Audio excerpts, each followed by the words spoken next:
After the draft, the Vikings are going to start their GM search, but we don't have to wait. We can start looking now. Welcome to the Locked On Vikings podcast.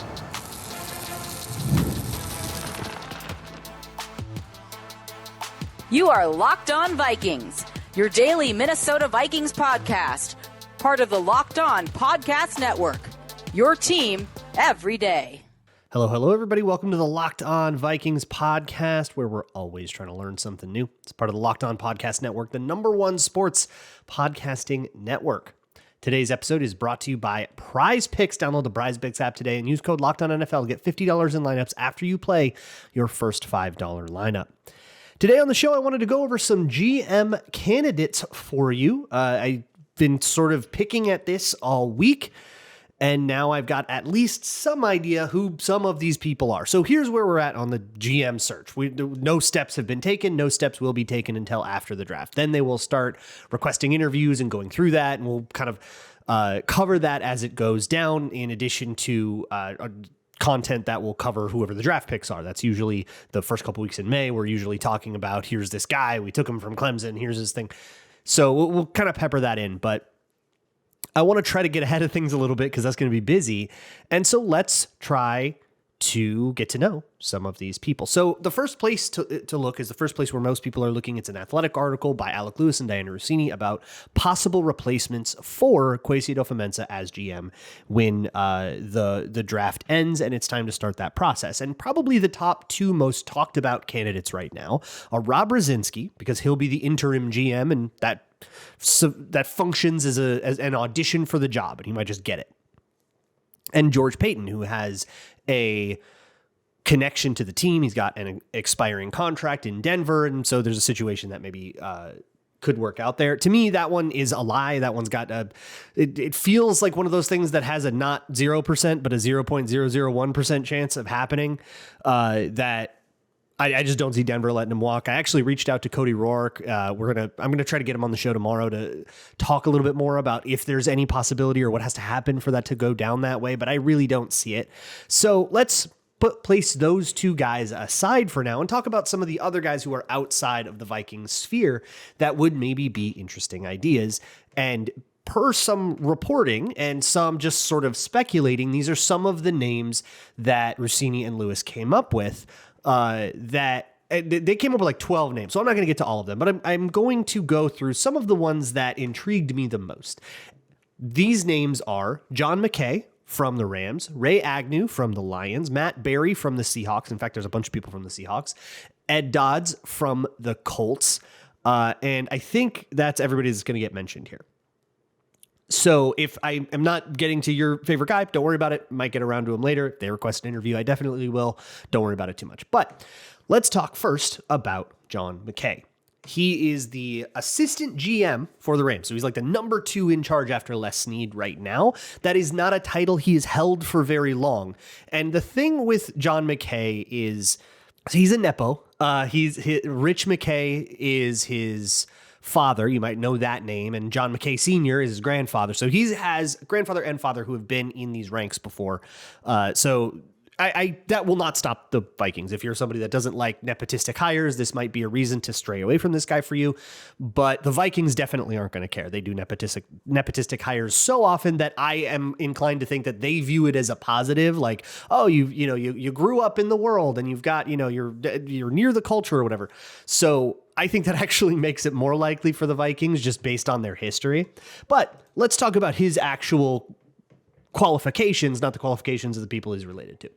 So he was a scouting assistant all the way up until the 2021 offseason, where Brad Holmes gets hired away from the Rams to go be the Lions general manager. By the way, Ray Agnew, also on this list, goes to the Lions as well. So that was directors of scouting and pro. A lot of these every front office has its own structure. It's not like coaching staffs where there's always an offensive coordinator, there's always a defensive coordinator, there's always a linebackers coach, there's always a tight ends coach.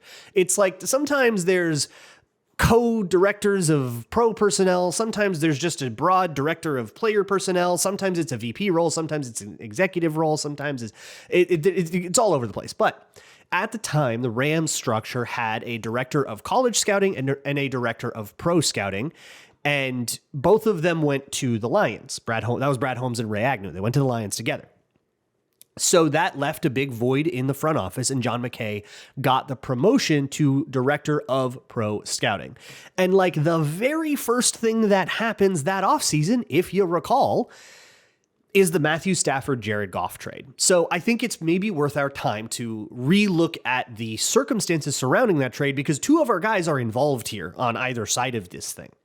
So basically, here's the deal.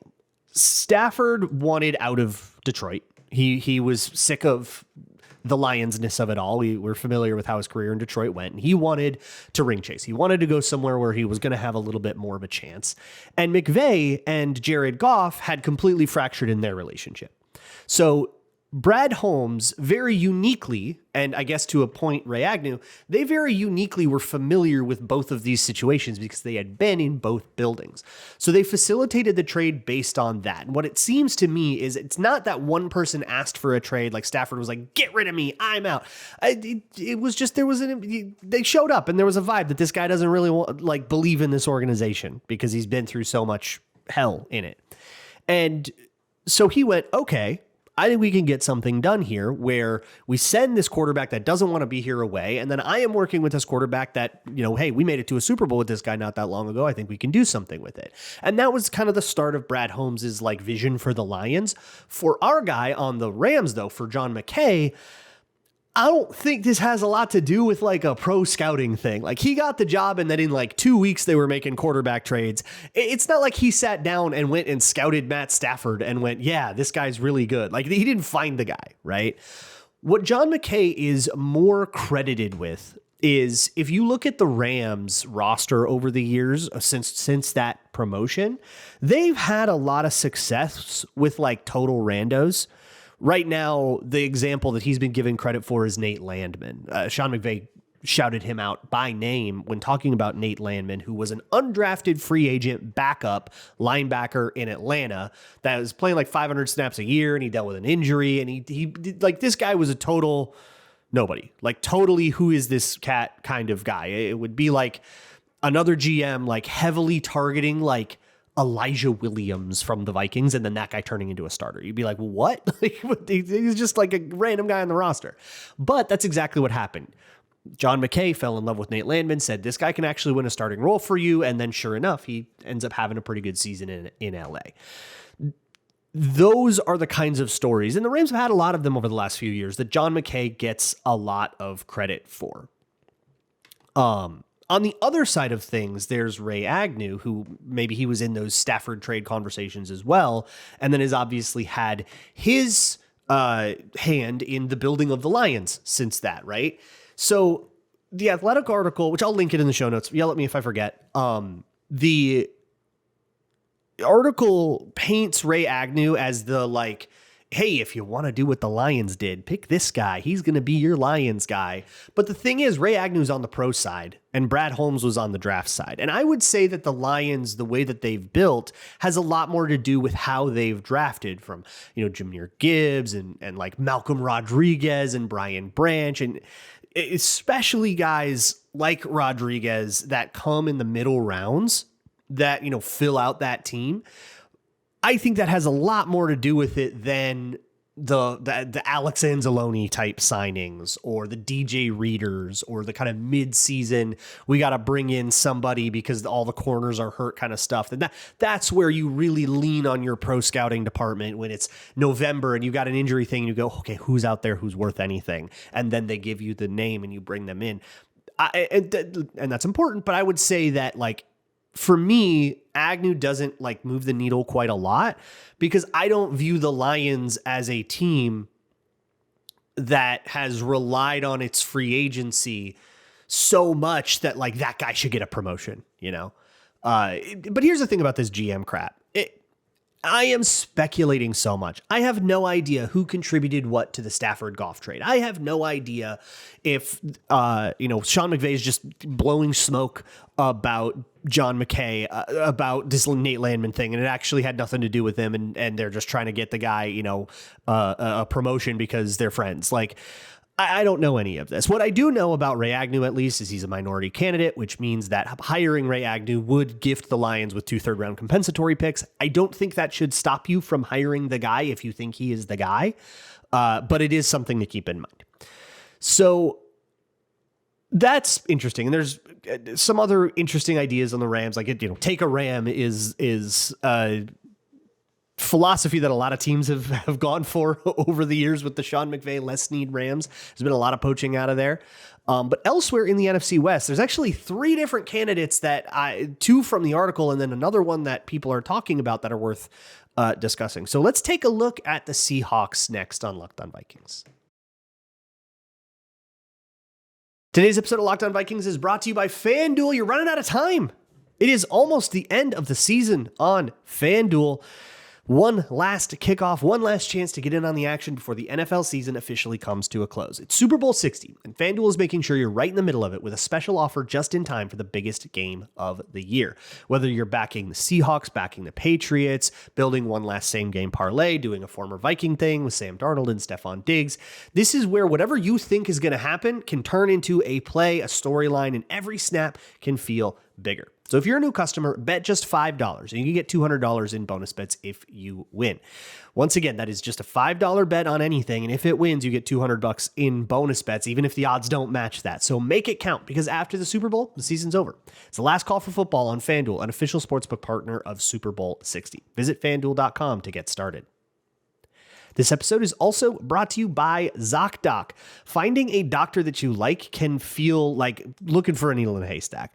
Sure, you want someone who's in network. That can't be that hard. And then they got to be nearby, which I'm sure there's people nearby, and they have to have availability. And also they have to be, in the right discipline for whatever you're dealing with. And you want a doctor who listens. And if you don't like them, you got to go back to the drawing board next time. It's a disaster. But that kind of doctor does exist, and ZocDoc will help you find them. ZocDoc is a free app and website that helps you find and book high-quality in-network doctors so you can find someone you love without all the hassle. They book in-network appointments with more than 150,000 providers across all 50 states, covering 200 specialties from primary care and dentistry to dermatology and eye care. Go to the doctor. If there is something weird, just go. A few years ago, I had a mole that was weird and I didn't go to the doctor for long enough, and it turned into such a big thing that I still have a scar from it years later. Just go. Use ZocDoc to get over that weird hump of not wanting to make an appointment, make the appointment and go. Stop putting off those doctor appointments and go to ZocDoc.com/LockedOnNFL to find and instantly book a doctor you love today. That's ZocDoc.com/LockedOnNFL. ZocDoc.com/LockedOnNFL. Thanks to ZocDoc for sponsoring this message. Thanks so much for making Locked On Vikings your first listen of the day. If you want to go ad-free, you can with the Locked On Everydayer Club. Just go to LockedOnVikings.supercast.com and you can, for $5 a month or $50 a year, get ad-free episodes every single day of Locked On Vikings, as well as access to a special Discord server where all the Locked On hosts are hanging it out, cutting it up, and much, much more. Let's move on to the Seattle Seahawks, where there are a bunch of interesting candidates. But the main one that I want to discuss right now is Matt Berry. He's really interesting. There's also Trent Kirchner. Those are the 2. And then the assistant GM in Seattle is probably worth a look as well. His name is Nolan Teasley. He wasn't in the Athletic article, but still somebody to keep in mind during all of this. So Matt Berry is very much a draft guy. So if the argument for someone like John McKay is basically, we want to go full Rams. Remember when Kwesi said you don't want to go full Rams? It turned out maybe going full Rams would have worked out better, possibly, because the Rams have been in the NFC Championship game or the Super Bowl or whatever, and Kwesi's fired, right? So maybe you want to go full Rams. The argument with Seattle is more about, we had a GM that was bad at the draft. This guy's supposed to be good at the draft. Like, that is the argument here, which is tough because the draft is a lot of luck. And through Matt Berry's career, it hasn't always been great. But here's the thing. Matt Berry was a Southwest area scout in Seattle for the Seahawks from 2008 to 2013. And that was how he started his career with the Seahawks, was as an area scout for the Southwest region. And I'm going to speculate, make some educated guesses here, which is always what I have to do. So when I talk about liking candidates or not liking candidates, like, man, who knows, right? There's so much unknown. There's so much speculating and guessing because we just don't know how the dynamics of these front office rooms go. And maybe the most compelling thing is buzz and just how often guys get tagged for interviews because the people making those decisions know infinitely more than we do about these people. I'm making a lot of guesses here as a podcaster, but we can hopefully at least get a general sense of a vibe for like what the argument for the guy is supposed to be if he's hired, what the new thesis of the Vikings is. And with Matt Berry, it would be the draft. Because as an area scout, there are some absolute slam dunks. So essentially for that area, there would be a day 3 pick from that area just about every year. Some USC guy, some Cal guy, something, right? And then one of those years, that guy was Malcolm Smith. And I don't know if Texas would have counted as Southwest or if it would have counted as South. I don't know where they would have drawn that line, but Earl Thomas was part of that. And then Bobby Wagner from Utah State was later. And those were like in consecutive years almost. I think it was like 3 of 4 consecutive years. So the reason I think that, because you're not like the sole area scout, I don't think that's often like a one-person job. You'll split that up. But the reason I think Matt Berry maybe had something to do with those picks is because he got promoted after all of that to a national scout at first and then to an executive role. In 2014, he's promoted to national scout, and then in 2015, he's promoted to an executive role.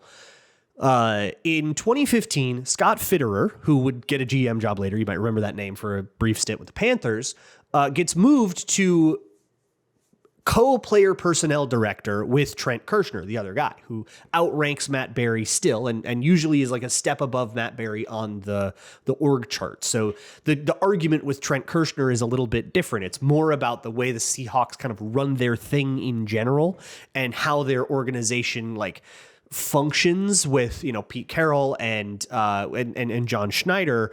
And then obviously with like Mike Petrino since that, but really how it structured itself when you had like a legend head coach kind of guy that's going to be judge, jury, executioner. That's what I see with Trent Kirchner is like, okay, he knows how to run something when you have a coach like Pete Carroll. And if you want to treat Kevin O'Connell like the Seahawks treated Pete Carroll, where he gets personnel control, then Trent Kirchner might be able to smoothly do that. I feel like that would be the idea of Trent Kirchner because he was in those high-ranking executive rooms a lot.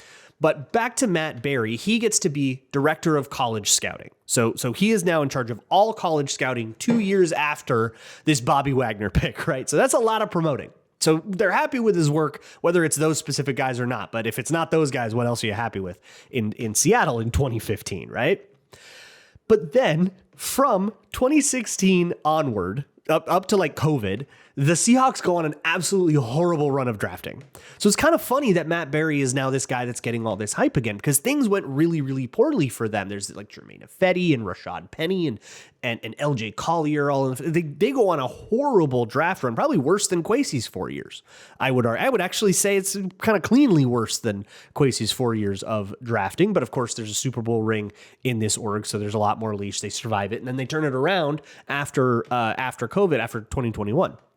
Which is crazy because the vibe changes right when Scott Fitterer gets hired away to go be a Carolina Panther. And then what happens is the Seahawks at that same time have this, I guess, come to Jesus moment about taking first round picks off the board.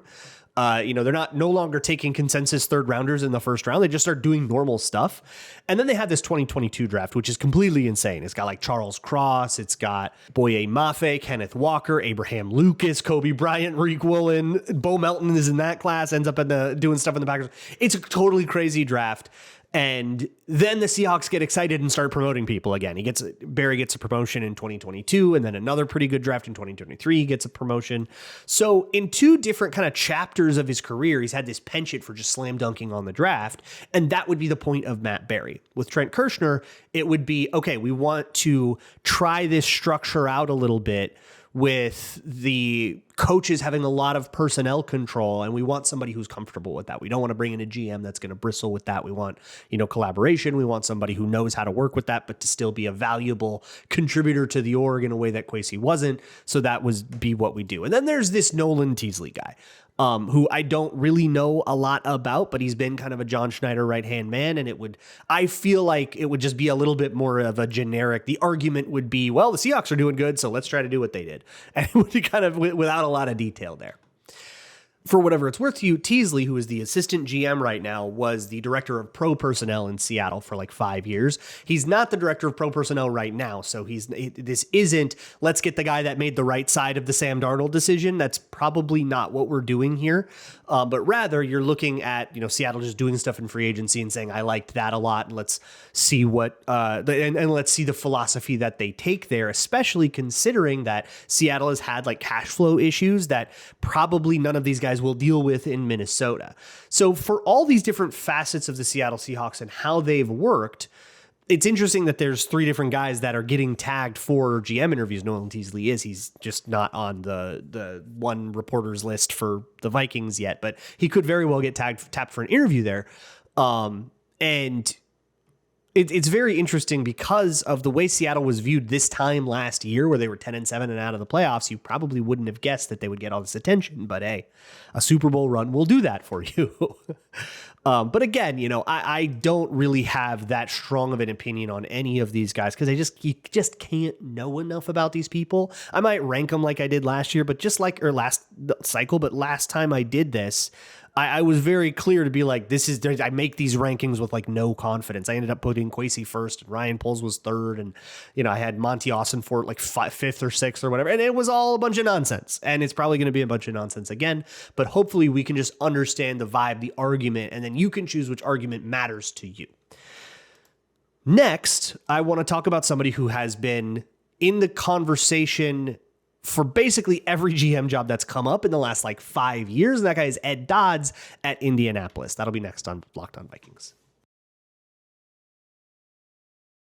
Today's episode is brought to you by Indeed. If you've ever hired somebody who's looked good on paper but wasn't the right fit, you know how important it is to get that right.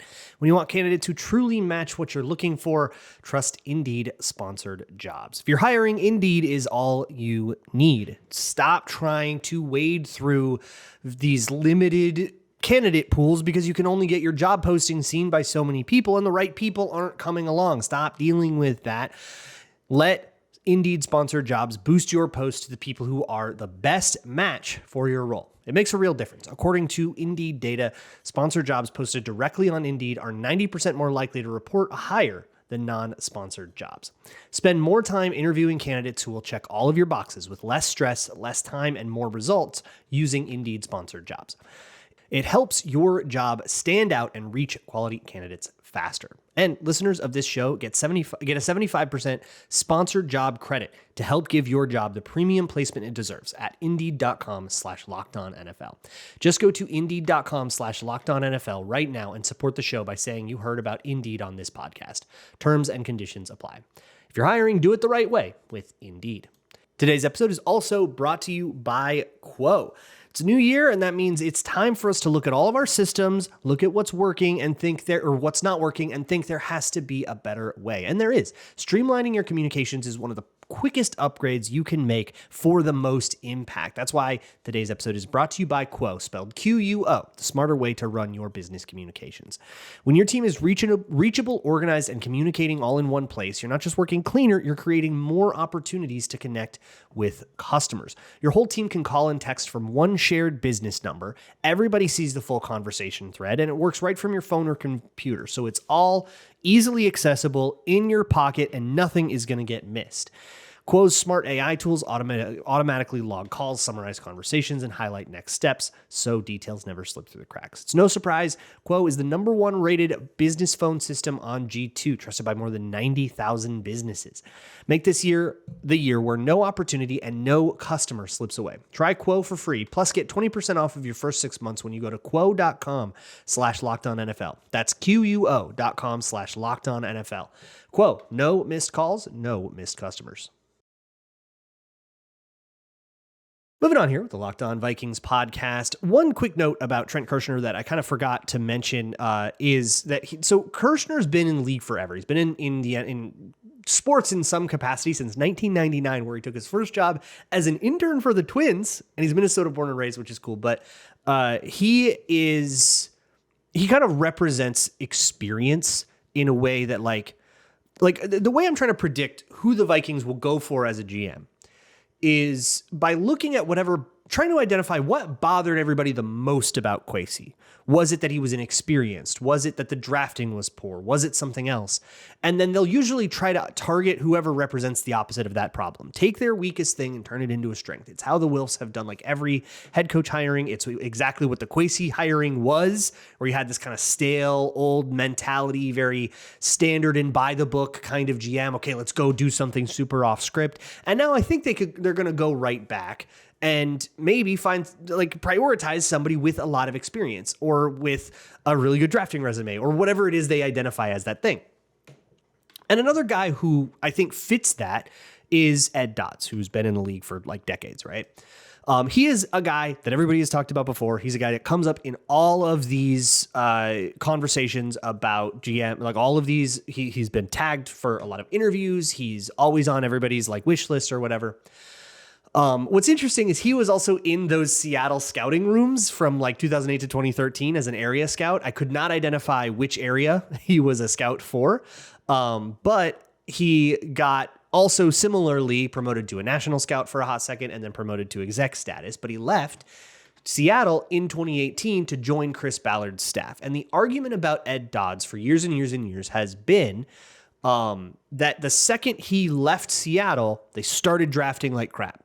Seattle was seen as one of the best drafting units in the league because of that like Legion of Boom crazy draft stuff that happened to them between 2010 and 2015, where it was just talent on talent on talent on talent. They win the Super Bowl, they go to another one, and they were elite, right? And then in 2018, Ed Dodds leaves and they crater. Now, in hindsight, this was probably a coincidence, but it certainly didn't hurt the reputation that the first couple of drafts when he got to Chris Ballard's staff were really, really good and really cathartic for Indianapolis.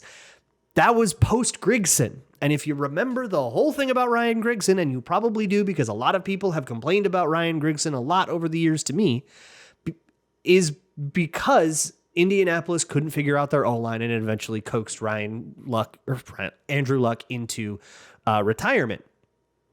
So bringing in Chris Ballard after that and then having Ed Dodds be in charge of some of the draft stuff and then drafting Quentin Nelson and Braden Smith and this stalwart line that was in place in Indy for a long, long, long time, he got a ton of credit for that while his former team faltered. It looked like he was kind of the key to the kingdom, but for whatever reason, he never took the GM job and he has stayed in Indianapolis.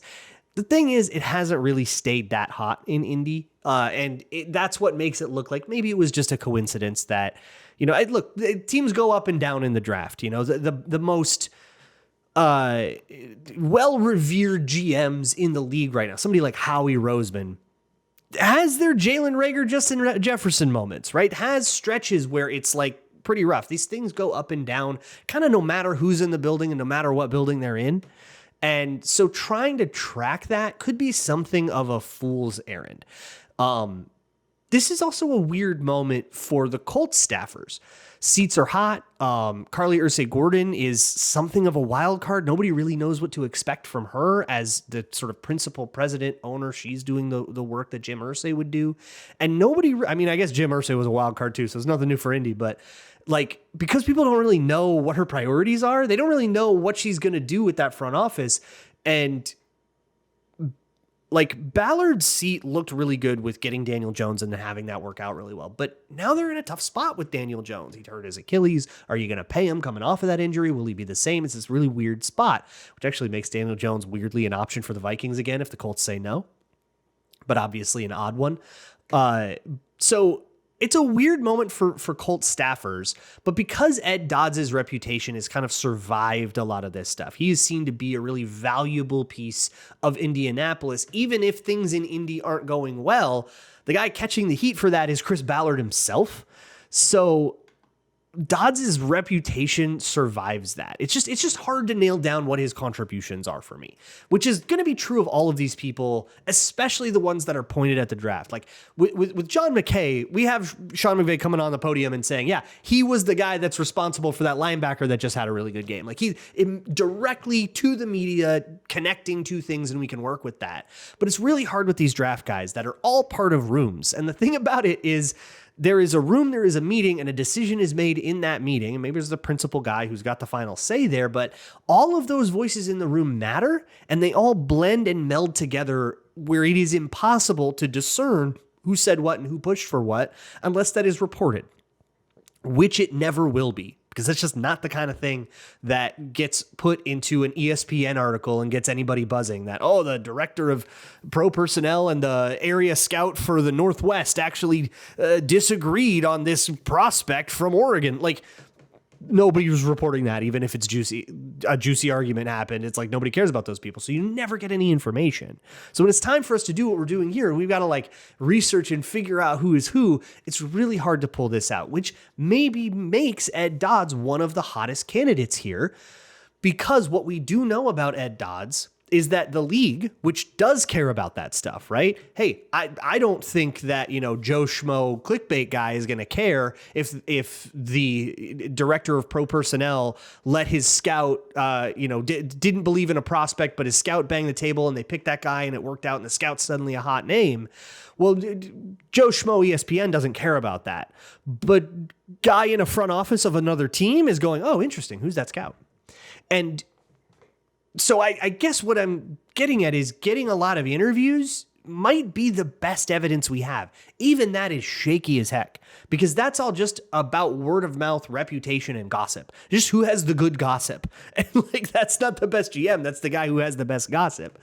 But that's maybe the best thing we have to go on. Covering a GM search is a really, really difficult thing to do. So I humbly ask that nobody tries to take a take away from this. I don't really think you should have, oh, it's got to be that guy, or if it's not John McKay, we screwed it up, or anything. You should not have a strong opinion, because we just do not know enough about these people. All I can do, and this is the approach I tried to take last time, is say, if they hire this guy, the argument at the outset in his favor, the point they're going to try to make will be thus. With Trent Kirchner, it'll be, we're going for experience. With John McKay, it'll be, we're trying to. Honestly, John McKay feels like a please Brian Flores move, because those two have both apparently a big interest in finding that diamond in the rough on other rosters. That guy I really want to work with and finding a way to make it happen. If it's Matt Berry or Ed Dodds, it's we were bad at the draft. We want to be good at the draft. We want somebody with a traditional scouting background, or we want somebody with a traditional pro personnel background. I would guess that all of the candidates that we're going to see in May, when this whole thing goes down, are going to be people with traditional backgrounds. I really, really doubt that the Wilfs are going to do what they did last time, where they tried to find people with like unique paths through the NFL ranks, like Kwesi, like Catherine Raish, who had a CFL stint, or the other guy from the Eagles, I forget his name, but he had been in the college and the pro side and kind of, retrained himself a couple of times. And that was interesting. And those were the guys that got a little bit more of the run from the Wilfs, because they were looking for an unorthodox move. They were looking for something that was outside the box to see if they could zig while the rest of the league zagged and blaze a new trail. They're not going to try to do that this time. That went up in flames so badly, and it was the risk that they took. And that risk did not pay off. And I think they're going to go right back into, let's try to be the most middle of the road milquetoast organization that does the same thing everybody else does. And if it doesn't work, at least you can't say that we made a bad decision, because everybody else makes that decision too. So it's unassailable. Like, that's the thing I'm trying to figure out. And honestly, with all of these names that I've gone over today, I think they all check that box. They're all very traditional upbringings, people with traditional backgrounds that have like a good argument for coming in. And we just have to see what exactly the Vikings prioritize. So when those interviews come out, it'll be really interesting. This is also far from comprehensive. There's like 7 more names just in that Athletic article that I didn't mention. Some others that I'm sure you guys are going to mention that are interesting. And we haven't talked about Brzezinski or George Paton. I have no idea what to expect from Brzezinski this offseason. George Paton is pie in the sky, but maybe we'll talk about that tomorrow. I will see you all for that. And as always, Skol.